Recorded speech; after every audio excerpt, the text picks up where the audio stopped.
আজকে আমরা বায়ুমণ্ডলের অন্তর্গত সমুদ্র স্রোত সম্পর্কে আলোচনা করব। এই অধ্যায়ে রয়েছে সমুদ্র স্রোতের সংজ্ঞা, সমুদ্র স্রোতের সাথে সমুদ্র তরঙ্গের পার্থক্য, সমুদ্র স্রোতের বৈশিষ্ট্য, সমুদ্র স্রোতের প্রকারভেদ এবং সমুদ্র স্রোত প্রবাহের কারণ কি। প্রথমেই আমরা জেনে নেব সমুদ্র স্রোত বলতে কি বুঝি। সমুদ্র স্রোত হলো সমুদ্র জলের একমুখী প্রবাহ পথ।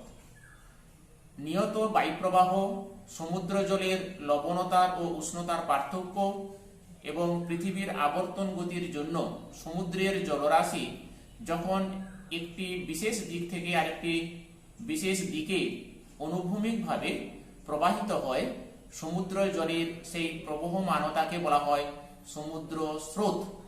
অর্থাৎ সমুদ্র স্রোত হলো সমুদ্র পৃষ্ঠ বরাবর তার একমুখী প্রবাহ। সমুদ্র স্রোত, এই সমুদ্র স্রোতের প্রথমে আমরা সংজ্ঞাটা বললাম, এরপর আমরা জানব সমুদ্র স্রোতের বৈশিষ্ট্য। সমুদ্র স্রোতের যে সকল বৈশিষ্ট্যগুলো রয়েছে তার মধ্যে 1 নম্বর হলো প্রবাহ দিক, 2 নম্বর বৈশিষ্ট্য হলো প্রকৃতি, 3 নম্বর বৈশিষ্ট্য হলো গতিবেগ, 4 নম্বর বৈশিষ্ট্য হলো দিক বিক্ষেপ,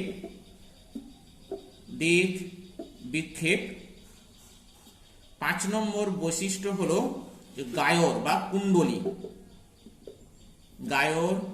বা কুণ্ডলী। এই বৈশিষ্ট্যগুলো আমরা একটু আলোচনা করে নেব। প্রথমে আমরা লিখলাম যে প্রবাহ দিক। সাধারণত সমুদ্র জল একটি বিশেষ দিক থেকে আরেকটি বিশেষ দিকে সারা বছর ধরে প্রবাহিত হয়। তবে ভারত মহাসাগরের উত্তর অংশে মৌসুমী বায়ুর দ্বারা সমুদ্র স্রোতের দিক ঋতুভেদে পরিবর্তিত হয়। গ্রীষ্মকালে দক্ষিণ থেকে উত্তর দিকে এবং শীতকালে এর বিপরীত প্রবহমানতা লক্ষ্য করা যায়। অর্থাৎ ভারত মহাসাগরের উত্তর অংশে সমুদ্রের জলরাশি ঋতু অনুসারে 180 ডিগ্রি দিক পরিবর্তিত হয়ে থাকে। দ্বিতীয় যে বৈশিষ্ট্য আমরা লিখলাম সেটা হচ্ছে প্রকৃতি। সমুদ্রের জল প্রকৃতিগত কারণে 2 ধরনের হয়ে থাকে। একটি হচ্ছে উষ্ণ সমুদ্র স্রোত, আরেকটি হলো শীতল সমুদ্র স্রোত। এই 2 ধরনের সমুদ্র স্রোত আমরা সমুদ্রে লক্ষ্য করে থাকি। শীতল সমুদ্র স্রোত। গতিবেগ, সমুদ্র জলের গড় গতিবেগ মোটামুটি দেখা গেছে 5 থেকে 10 কিলোমিটার প্রতি ঘন্টায়। এ প্রসঙ্গে আমাদের একটু জেনে নিতে হবে যে সমুদ্রের জলরাশি নিয়ত বায়ুর দ্বারা পরিচালিত হয়। তবে বায়ু প্রবাহের মাত্র 2 থেকে 4% সমুদ্রের জলকে চালিত করতে সাহায্য করে থাকে।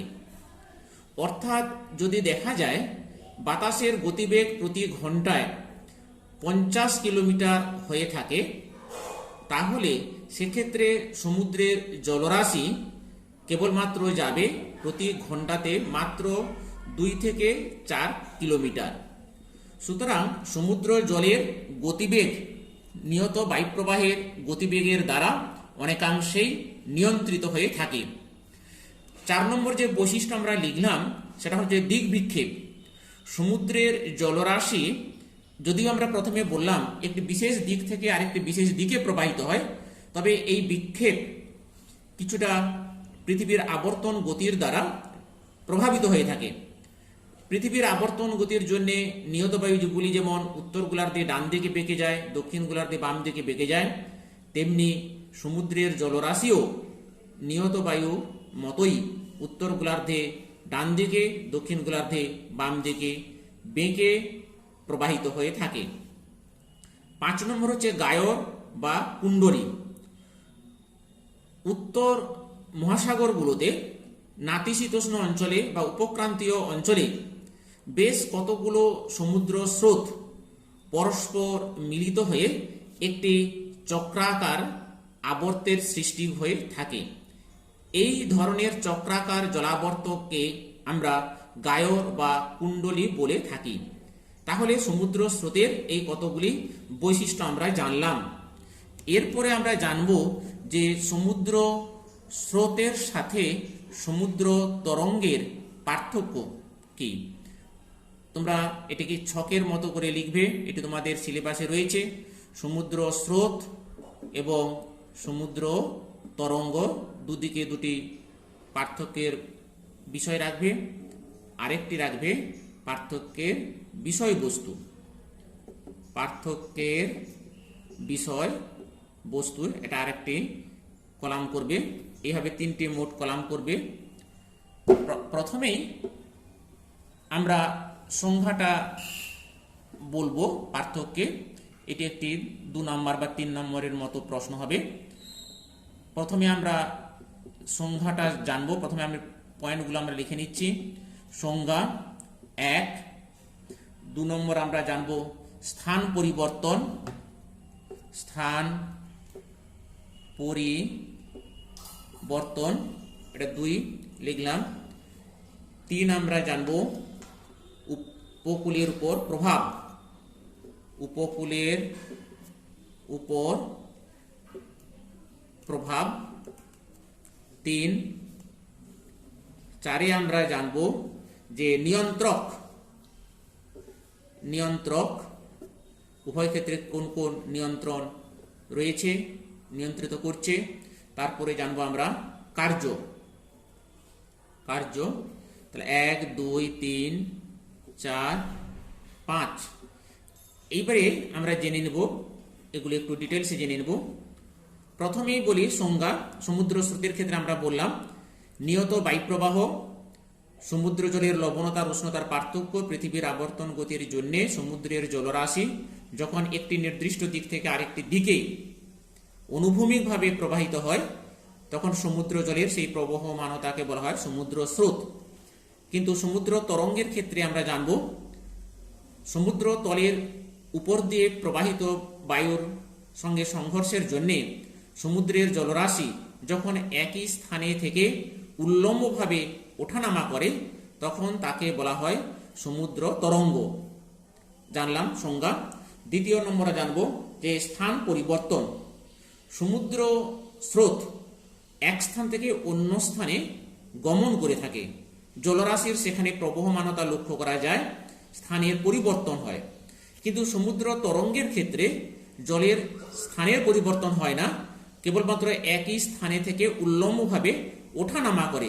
সুতরাং এখানে জলের কোনো সঞ্চালন বা গমন লক্ষ্য করা যায় না। 3 নম্বর আমরা জানব যে উপকূলের উপর প্রভাব। সমুদ্র স্রোত যখন যে উপকূলের পাশ দিয়ে প্রবাহিত হবে সেই উপকূলের জলবায়ুকে অনেকাংশে নিয়ন্ত্রণ করে থাকে। যেমন কোনো উপকূলের পাশ দিয়ে যদি উষ্ণ সমুদ্র স্রোত প্রবাহিত হয় তখন সেই উপকূলের স্বাভাবিক যা উষ্ণতা থাকে তার থেকে উষ্ণতাকে কিছুটা বাড়িয়ে দেয়। যেমন ইউরোপের উত্তর পশ্চিম উপকূলের পাশ দিয়ে যখন উষ্ণ উত্তর আটলান্টিক সমুদ্র স্রোত প্রবাহিত হয় তখন এই অঞ্চলের স্বাভাবিক উষ্ণতার থেকে উষ্ণতা কিছুটা বেড়ে যায়। আর অপরদিকে উপকূলের পাশ দিয়ে যদি শীতল সমুদ্র স্রোত প্রবাহিত হয় তখন সেই উপকূলের উষ্ণতা কিছুটা হ্রাসপ্রাপ্ত হয়। আর সমুদ্র তরঙ্গের ক্ষেত্রে উপকূলের ক্ষয়, বহন এবং সঞ্চয়ের উপরে যথেষ্ট প্রভাব বিস্তার করে থাকে। অর্থাৎ সমুদ্র তরঙ্গ যখন উপকূলের উপরে জোরালোভাবে আছড়ে পড়ে তখন উপকূলের পরিবর্তন হয়, সেখানে ক্ষয়জাত এবং সঞ্চয়ের ফলে কিছু কিছু ভূমিরূপের সৃষ্টি হয়ে থাকে। 4 নম্বর জানবো নিয়ন্ত্রক। সমুদ্র স্রোতের ক্ষেত্রে প্রধান নিয়ন্ত্রক হচ্ছে নিয়ত বায়ুপ্রবাহ। এছাড়া পৃথিবীর আবর্তন গতি, সমুদ্র জলের লবণতার পার্থক্য, সমুদ্র জলের উষ্ণতার পার্থক্য, এইগুলো হচ্ছে সমুদ্র স্রোতের নিয়ন্ত্রক। আর সমুদ্র তরঙ্গের ক্ষেত্রে আমরা জানব যে আগ্নেয়গিরির অগ্নুৎপাত, সুনামি, এগুলো হচ্ছে সমুদ্র তরঙ্গের নিয়ন্ত্রক। 5 নম্বর আমরা জানবো যে সমুদ্র স্রোত। সমুদ্র স্রোতের ক্ষেত্রে কার্যটা জানবো যে সামুদ্রিক বহন কাজের ক্ষেত্রে সমুদ্র স্রোতের একটি গুরুত্বপূর্ণ ভূমিকা রয়েছে। অপরদিকে সমুদ্র তরঙ্গের ক্ষয় এবং সঞ্চয় কাজের ক্ষেত্রে গুরুত্বপূর্ণ ভূমিকা রয়েছে। এইবার আমরা জানব যে সমুদ্র স্রোতের প্রকারভেদ। সমুদ্র স্রোতের প্রকারভেদ বা শ্রেণী বিভাগ। প্রকারভেদ একে আমরা ছকের মাধ্যমে এভাবে লিখতে পারি। প্রথমত আমরা জানব যে উষ্ণতার বিচারে সমুদ্র স্রোত। আরেকটি জানব প্রবাহের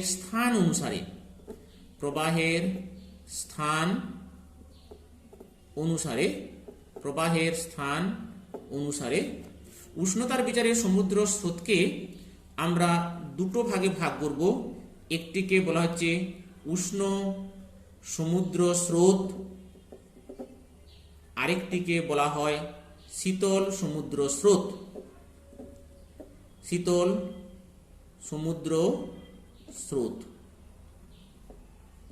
প্রবাহের স্থান অনুসারে সমুদ্র স্রোতকেও একইভাবে আমরা দুটো ভাগে ভাগ করব। একটিকে বলা হয়েছে পৃষ্ঠ স্রোত, আরেকটিকে বলা হয়েছে অন্তঃস্রোত। উষ্ণ সমুদ্র স্রোত এটি প্রকৃতপক্ষে সমুদ্র স্রোতের পরিমাণটা কম। মোট সমুদ্র স্রোতের মাত্র 10% হচ্ছে উষ্ণ সমুদ্র স্রোত এবং মোট সমুদ্র স্রোতের 90% হচ্ছে শীতল সমুদ্র স্রোত। সাধারণত ক্রান্তীয় অঞ্চল থেকে যে সকল সমুদ্র স্রোতের সৃষ্টি হয় সেগুলি উষ্ণ সমুদ্র স্রোত শীতল অঞ্চলের দিকে প্রবাহিত হয়, অর্থাৎ মেরু অঞ্চলের দিকে প্রবাহিত হয়। অপরদিকে শীতল সমুদ্রে অর্থাৎ উত্তরে সুমেরু মহাসাগর, দক্ষিণে কুমেরু মহাসাগর থেকে যে সকল সমুদ্র স্রোতের উৎপত্তি ঘটে তাদের বলা হয় শীতল সমুদ্র স্রোত এবং এর পরিমাণটা বেশি, প্রায় 90%। এছাড়া প্রবাহের স্থান অনুসারে সমুদ্র স্রোতকে আমরা দুটো ভাগে ভাগ করলাম। একটিকে বলা হচ্ছে পৃষ্ঠ সমুদ্র স্রোত, যেটি সমুদ্র তল থেকে 200 মিটার গভীরতা পর্যন্ত প্রবাহিত হয়ে থাকে। আপ টু 200 মিটার গভীরতা পর্যন্ত প্রবাহিত হয়, তাদের বলা হচ্ছে পৃষ্ঠ স্রোত। আর অপরদিকে সমুদ্র তলের 200 মিটার নিচ থেকে 1000 মিটার নিচ পর্যন্ত যে সকল স্রোত প্রবাহিত হয় তাদের বলা হয় অন্তঃস্রোত। সাধারণত অন্তঃস্রোতগুলো শীতল হয় এবং সেগুলি ভারী হয়। অপরদিকে পৃষ্ঠ স্রোত উষ্ণ হয় এবং হালকা হয়ে থাকে। এইভাবে সমুদ্র স্রোতের আমরা প্রকারভেদ জানলাম। এইবারে আমরা জানব যে সমুদ্র স্রোত সৃষ্টির কারণ। সমুদ্র জলের প্রবাহের কারণটা আমরা লিখতে হবে। সমুদ্র জলের প্রবাহের কারণ অর্থাৎ সমুদ্রের জল কেনই এক স্থান থেকে অন্য স্থানে প্রবাহিত হয়ে থাকে, এই কারণটিকেও আমরা দুটো ভাগে ভাগ করব। এক, সমুদ্র স্রোতের উৎপত্তির কারণ। সমুদ্র স্রোতের উৎপত্তির কারণ আর দ্বিতীয়ত সমুদ্র স্রোতের দিক বিক্ষেপের কারণ, দিক পরিবর্তনের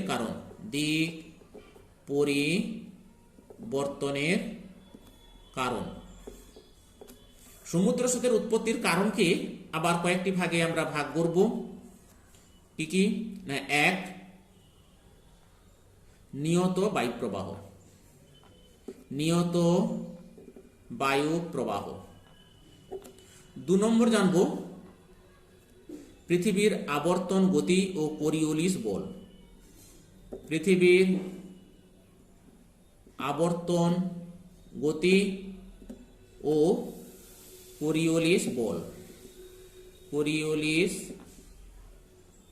বল। 3 নম্বর জানব সমুদ্র জলের লবণতার পার্থক্য। সমুদ্র জলের লবণতার পার্থক্য। 4 নম্বর জানব সমুদ্র জলের উষ্ণতার পার্থক্য। উষ্ণতার পার্থক্য। আর 5 আমরা জানব সমুদ্র জলে হিমশৈলের উপস্থিতি বা বরফের গলন, হিমশৈলের উপস্থিতি বা এটাকে বরফের গলন বললে আর একটু ভালো হয়। বরফের গলন, বৃষ্টিপাত, বাষ্পীভবন, এইগুলো হচ্ছে সমুদ্র স্রোতের উৎপত্তির কারণ। আরেকটি রয়েছে সমুদ্র স্রোতের দিক পরিবর্তনের কারণ। এখানে আমরা দুটো বিষয় জানব। একটিকে বলা হচ্ছে ঋতু পরিবর্তন। ঋতু পরিবর্তন। আর দ্বিতীয় হচ্ছে উপকূল রেখার আকৃতি। উপকূল রেখার আকৃতি। এই বিষয়গুলি সমুদ্র জলের প্রবাহের কারণ। এক্ষুনি আমরা এগুলো সম্বন্ধে ডিটেলসে আলোচনা করব। প্রথমেই আমরা জানব যে নিয়ত বায়ুপ্রবাহ। নিয়ত বায়ুপ্রবাহ 1 নম্বর পয়েন্ট আমরা লিখেছিলাম যে নিয়ত বায়ু প্রবাহ। এটা আমরা আগের দিন আমরা পড়েছিলাম। আমরা এটিকে একটি ছবির মাধ্যমে এভাবে দেখাচ্ছি। তোমরাও ছবিটা আঁকার চেষ্টা করো। ছবিটা সহজ রয়েছে।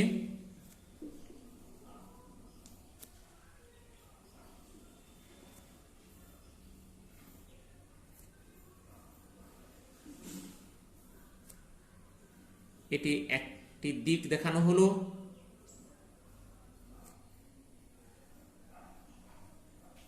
এটি আরেকটি দিক দেখানো হলো।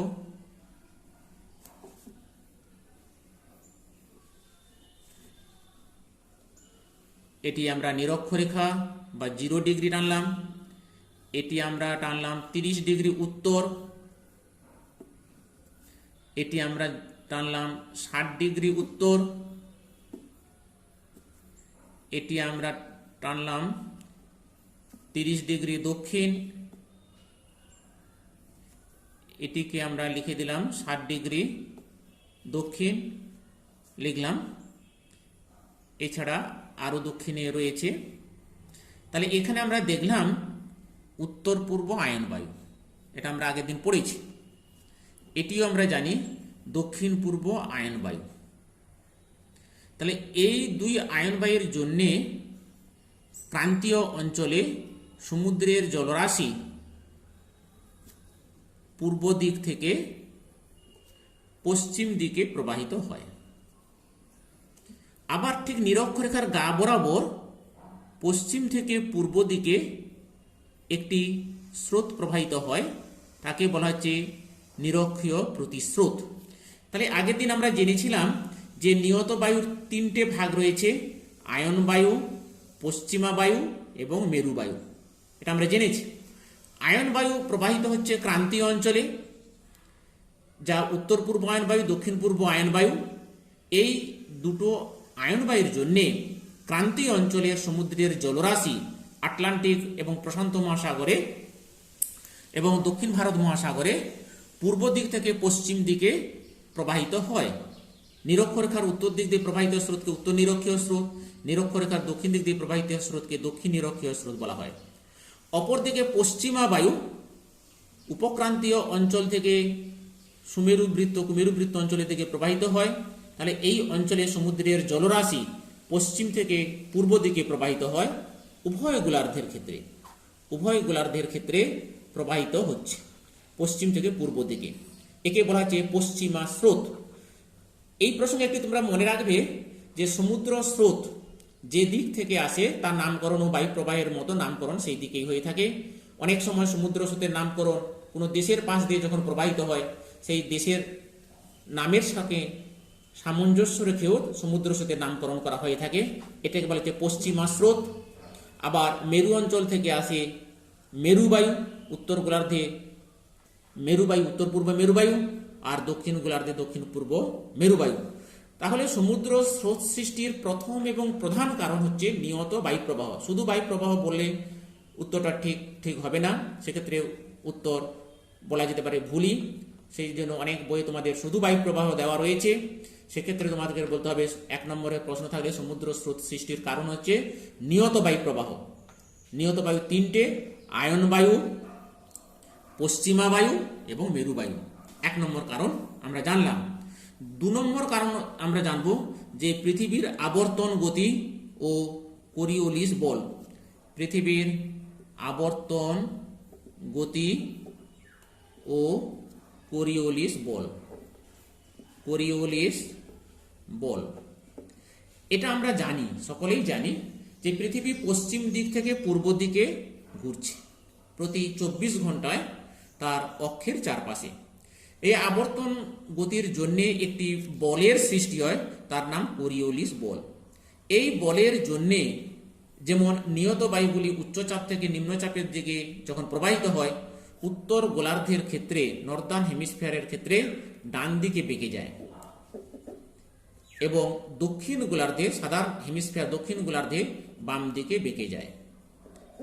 কিটা বেঁকে গেল না, নিয়ত বায়ুতে বেঁকে গেল, উত্তর গোলার্ধে ডান দিকে, দক্ষিণ গোলার্ধে বাম দিকে। আবার সমুদ্র স্রোতকে প্রধানতই নিয়ন্ত্রণ করছে যেহেতু নিয়ত বায়ু, সেই জন্য উত্তর গোলার্ধের সমুদ্রের জলরাশিগুলি ডান দিকে বেঁকে যায় এবং দক্ষিণ গোলার্ধের সমুদ্র স্রোত একইভাবে বাম দিকে বেঁকে প্রবাহিত হয়ে থাকে। যদি পৃথিবী আবর্তন গতি না থাকতো বা পৃথিবী স্থির থাকতো, তাহলে এইভাবে নিয়ত বায়ুগুলি বা সমুদ্রের জলরাশিগুলিও এভাবে বেঁকে প্রবাহিত হতো না, তার দিক বিক্ষেপ হতো না, পরিবর্তন হতো না। আরেকটি বলছি যে কোরিওলিস বল আবর্তন গতির জন্য সৃষ্ট একটি বল। এই কোরিওলিস বলের জন্যেই বায়ু প্রবাহের দিক, সমুদ্র স্রোতের দিক পরিবর্তিত হয়।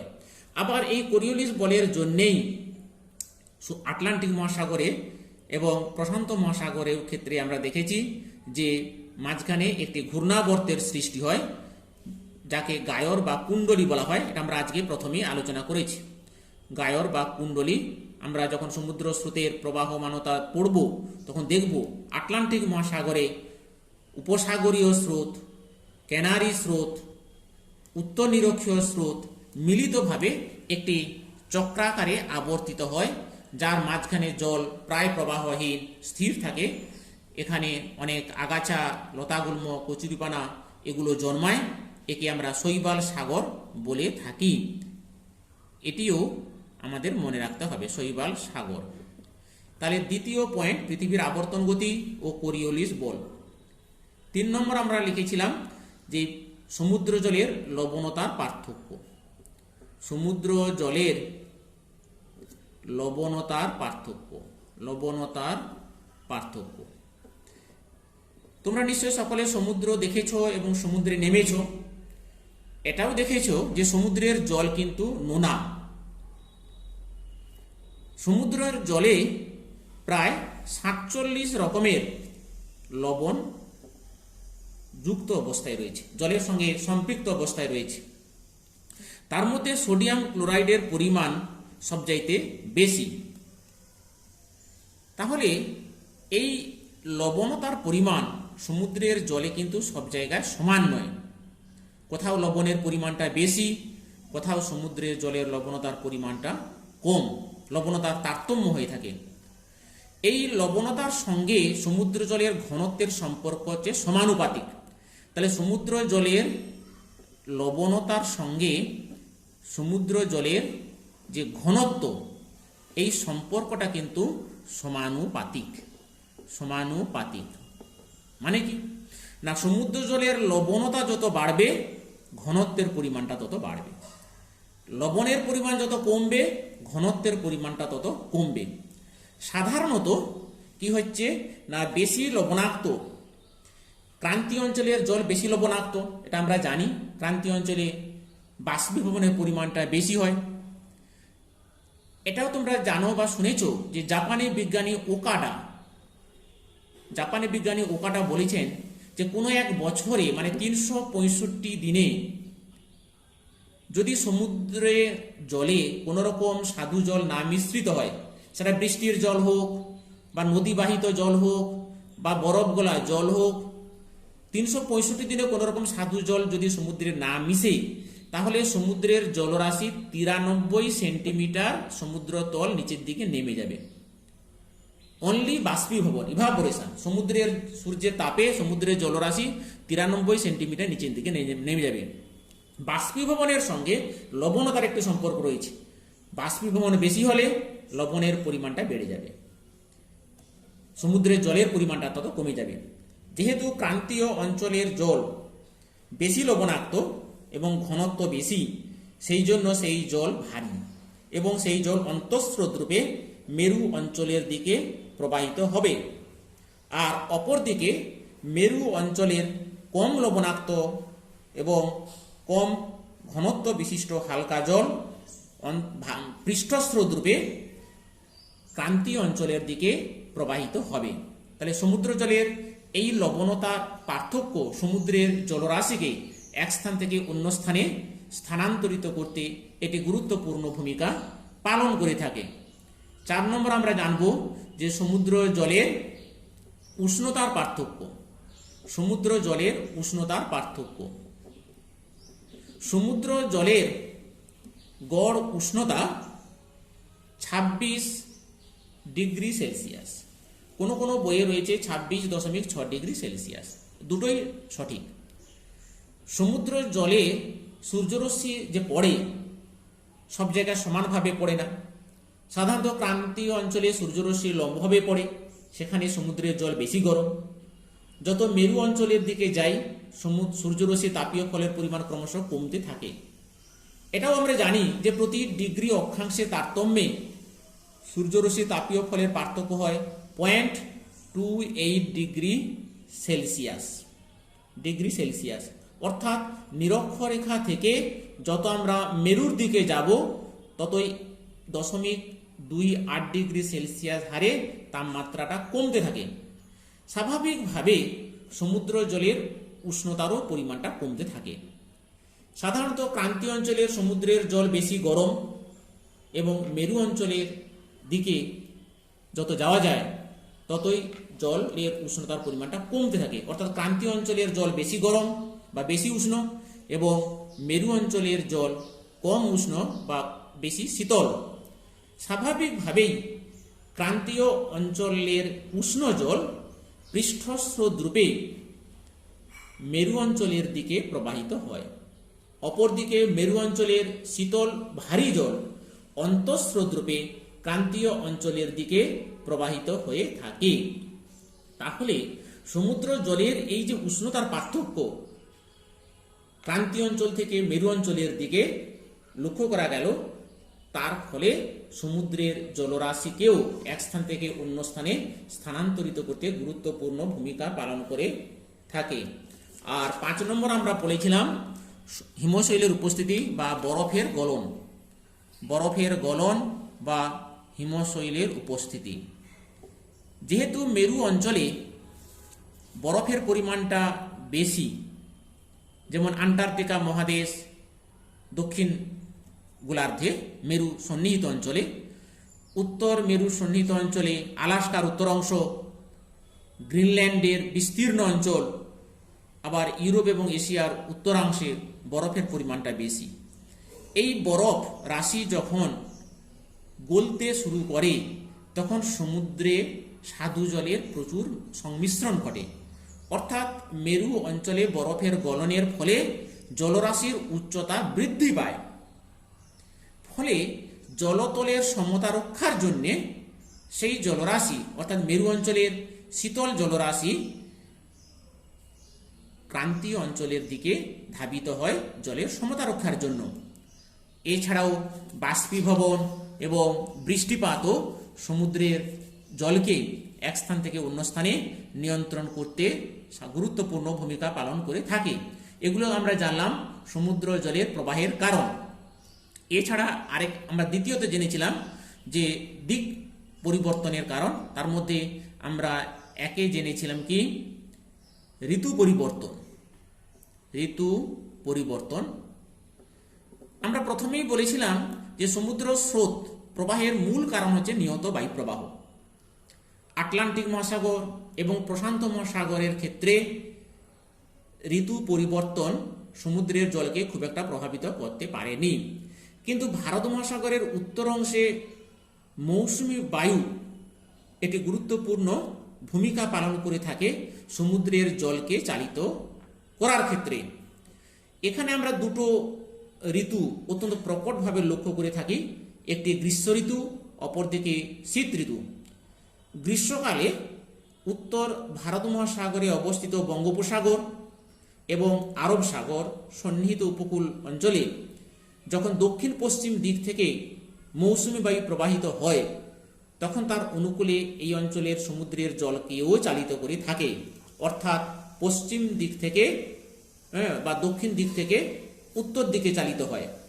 অপরদিকে শীতকালে এই মৌসুমী বায়ু যখন 180 ডিগ্রি দিক পরিবর্তন করে, অর্থাৎ উত্তর পূর্ব দিক থেকে যখন দক্ষিণ পশ্চিম দিকে প্রবাহিত হয় শীতকালে, তখন সমুদ্রের জলরাশিও একইভাবে উপকূল বরাবর উত্তর থেকে দক্ষিণ দিকে প্রবাহিত হয়ে থাকে। যেহেতু ঋতু পরিবর্তন এই অঞ্চলে অত্যন্ত প্রকট, সেই জন্য ভারত মহাসাগরের উত্তরাংশে সমুদ্রের জলরাশিকে এক স্থান থেকে অন্য স্থানে চালিত করতে ঋতু পরিবর্তনের একটি গুরুত্বপূর্ণ ভূমিকা রয়েছে। এবং আমরা শেষ পয়েন্টটি জানব কি না, উপকূল রেখার আকৃতি। উপকূল রেখার আকৃতি, উপকূল রেখার আকৃতি। দেখো, আমরা একটা মহাদেশের একটা ছবি আঁকতেছি। তোমরা বুঝতেই পারছো এটি একটি গুরুত্বপূর্ণ মহাদেশ, পৃথিবীর দ্বিতীয় গুরুত্বপূর্ণ মহাদেশ। আর এটাও যেন এটা হচ্ছে জিব্রাল্টার প্রণালী, এটি হচ্ছে ভূমধ্য সাগর, আর এটি হচ্ছে আফ্রিকা মহাদেশ। আফ্রিকা মহাদেশ, এটি হচ্ছে উত্তমাশা অন্তরীপ, আগুলহাস অন্তরীপ, এটি হচ্ছে কুমেরু মহাসাগর। তাহলে দেখো, এই কুমেরু মহাসাগরের উপর দিয়ে পশ্চিমা বায়ুর প্রভাবে একটি কুমেরু স্রোত পশ্চিম দিক থেকে পূর্ব দিকে প্রবাহিত হয়। এই স্থানে দেখো যে আমি ছবিটা আঁকলাম, এইখানে কোনো উপকূল রেখা নেই, স্বাভাবিকভাবে সমুদ্রের জলরাশি সোজা চলে যাচ্ছে। কিন্তু এই স্রোতের যে অংশটি উত্তমাশা অন্তরূপে বাধা প্রাপ্ত হলো, প্রতিহত হলো, সঙ্গে সঙ্গে দক্ষিণ আফ্রিকার পশ্চিম উপকূল বরাবর উত্তর দিকে সমুদ্রের জলরাশিটা বেঁকে গেল। তাহলে এইখানে দক্ষিণ আফ্রিকার উপকূল রেখার আকৃতিটি যদি এইভাবে না থাকতো, যদি উপকূল রেখাটি আরো উপরে থাকতো, তাহলে এখানেও সমুদ্রের জলরাশিটি পশ্চিম থেকে পূর্ব দিকে বেঁকে যেত। তাহলে উপকূল রেখার আকৃতি সমুদ্রের জলরাশিকে বেঁকে যেতে সাহায্য করলো। আবার একইভাবে দেখো, আবার এখানে একটা মহাদেশ আমি আঁকতেছি, এটি দেখতে পাচ্ছ, হ্যাঁ, এই একটি মহাদেশ আঁকলাম, এটা দক্ষিণ আমেরিকা। এটা যে ব্রাজিলের সেন্ট রক অন্তরীপ। দক্ষিণ নিরক্ষীয় স্রোত যখন আসছে, ব্রাজিলের উপকূলে বাধাপ্রাপ্ত হলো, সঙ্গে সঙ্গে দুটো শাখায় ভাগ হয়ে গেল। পূর্ব শাখাটি এই দেশটার নাম হচ্ছে ব্রাজিল। ব্রাজিলের পূর্ব পাশ দিয়ে যখন সমুদ্রের জলটা বেঁকে যাচ্ছে, তার নাম হচ্ছে ব্রাজিল স্রোত। তাহলে উপকূল রেখার আকৃতি, দক্ষিণ আমেরিকার পূর্ব উপকূলের আকৃতিটি এইভাবে হওয়ার জন্যে সমুদ্রের জলরাশিটি বেঁকে গেল। তাহলে উপকূল রেখার আকৃতিও সমুদ্রের জলরাশিকে তার দিক পরিবর্তন করতে অনেকটা সাহায্য করছে। তাহলে আমরা আজকে যে বিষয়বস্তুরা জানলাম এতক্ষণ তোমাদের সঙ্গে আমি শেয়ার করলাম, আমরা আলোচনা করলাম পরস্পর। প্রথমত সমুদ্র স্রোতের সংজ্ঞা, তার বৈশিষ্ট্য, সমুদ্র স্রোত এবং সমুদ্র তরঙ্গের মধ্যে পার্থক্য, সমুদ্র স্রোতের প্রকারভেদ, সমুদ্র জলের প্রবাহের কারণ, এই বিষয়গুলি যে আমরা আলোচনা করলাম, এই বিষয়টি নিশ্চয়ই তোমরা বুঝতে পেরেছ। এদের মধ্যে দুটো জিনিস তোমাদের ভালো করে পড়তে হবে, মুখস্থ করতে হবে। এক হচ্ছে সমুদ্র স্রোতের উৎপত্তির কারণ বা প্রবাহের কারণ, এটি আমাদের জানতে হবে। এটি অনেক সময় 5 নম্বরের এবং 3 নম্বরের প্রশ্ন হিসাবে এসে থাকে। আবার শর্ট প্রশ্ন হিসাবে আবার এটি তোমার 2 নম্বর বা 3 নম্বরের জন্য তোমাদের পড়ে রাখতে হবে, সমুদ্র স্রোত এবং সমুদ্র তরঙ্গের মধ্যে পার্থক্য। আর অন্যান্য গুলো যেগুলো জানলাম সেগুলো হচ্ছে 1 নম্বরের হিসাবে তোমরা জেনে রাখবে। উষ্ণ সমুদ্র স্রোত, শীতল সমুদ্র স্রোত বা পৃষ্ঠ স্রোত, অন্তঃস্রোত, উষ্ণ সমুদ্র স্রোত, ড্যাশ হিসাবে প্রবাহিত হয়, তখন তোমাদের বলতে হবে পৃষ্ঠ স্রোত রূপে প্রবাহিত হয়। শীতল সমুদ্র স্রোত অন্তঃস্রোত রূপে প্রবাহিত হয়। আর সব থেকে গুরুত্বপূর্ণ বিষয় যে সমুদ্র স্রোত এর প্রধান কারণ হচ্ছে প্রধান নিয়ন্ত্রণ হচ্ছে কি নিয়ত বায়ু প্রবাহ। তাহলে এই বিষয়গুলি আমরা আলোচনা করলাম, আশা করি তোমরা বুঝতে পেরেছো এবং তোমরা বাড়িতে গিয়ে এটা পড়বে, না বুঝতে পারলে পরের দিন আরেকবার আমরা আলোচনা করে নেব।